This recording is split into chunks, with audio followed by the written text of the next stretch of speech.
Quickly before I get into the video, click the link in the description to head over to the Bladecast TV channel on Twitch, where at 7:30 UK time tonight, the finals of the Mount and Blade BCM competitive matches will be held. It will be commentated by Callum, who is a PR guy at Tailworlds. You may know him. And it's going to be really intense, really exciting, so make sure you go and head over there, click a follow, make sure your notifications are on so you get notified as soon as it starts, and it will really help support the competitive scene of Mount and Blade.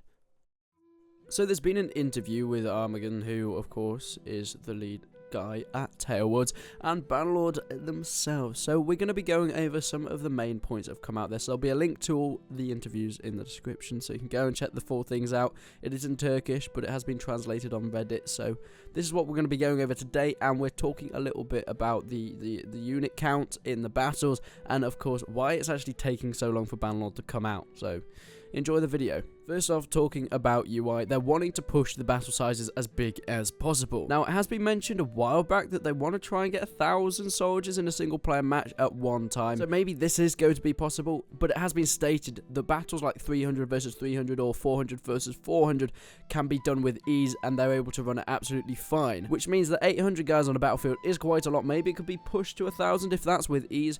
I'm hoping it's going to be around 1,000. It probably might be a little bit less than that, but even if it is, there'll be mods that can push it even higher. In Warband, you can get the battle sizer mod that will literally, you can push it as high as you want.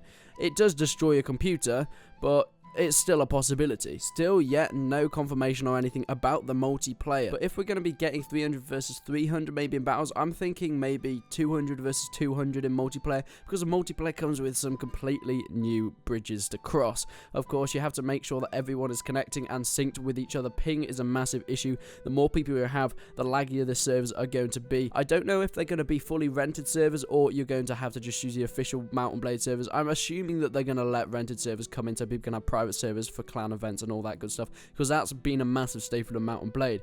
But once again, this is going to create a massive challenge for server hosters, not just Tailworlds as well, because there's no other game that can really do this, that have such massive amounts of people in one battle in the style that Mount and Blade does. Of course, MMOs do a similar thing, but they are able to render it a bit differently. They have people in different instances and things like that. But with Mount and Blade, it's quite different. So I'm hoping for maybe 200 versus 200 or 300 versus 300 in multiplayer. I think it's going to be around the 200 versus 200 mark. That's what I'm hoping anyway. I really hope we can push it as much as humanly possible. But this is what you've all clicked on the video for. Why is the game taking so long to make? And this is what Armageddon said. Our game is a complex game, and maybe we are a very perfectionist company. With these two factors come together, some processes can be prolonged. For example, and this is where it gets interesting, and some rumours that I'd heard before, but this sort of confirms it, our UI was made from scratch 3 times over, but now they're happy with the third one. And now this was some rumours that I'd heard a long time back, that they'd been doing all the work and then they had to scrap some stuff, and they started again and they scrapped it again.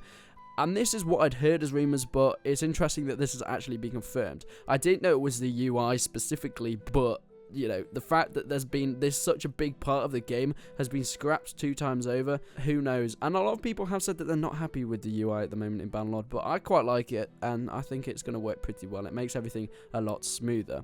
Another example is that we've made our main map from scratch with new technology just a few months ago.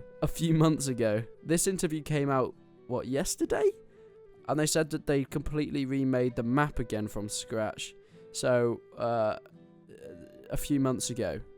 And that is very interesting, since we saw some gameplay of Mount and Blade Bannerlord 2-3 years ago at events in Gamescom that were single player maps. So if they completely remade that, that's a bit of an issue. There's also said that there's multiple features that they're not quite happy about, and they keep remaking from scratch again and again, but they've said that they think that they're at the end of the process of remaking things, so that's a good sign at least. But I think it's very interesting that we've had all these rumours of them having ideas and making them from scratch again, and being very indecisive about what they want with the game, and then of course remaking it. And it's interesting to see that we've actually got this all confirmed. Not just the UI, but the whole of the main single-player map, and of course some other features in there. I'm very happy that they've said that they're at the end of this process, but I think this explains quite a lot why it's taken so long. We do know that the game was announced way too early back in 2012, that they weren't really ready for anything. Maybe they were expecting a 2015 release. They said that hoping to get it in a player's hand in the next year or so, a couple of years back. Maybe that's what they were expecting, but then they weren't really happy.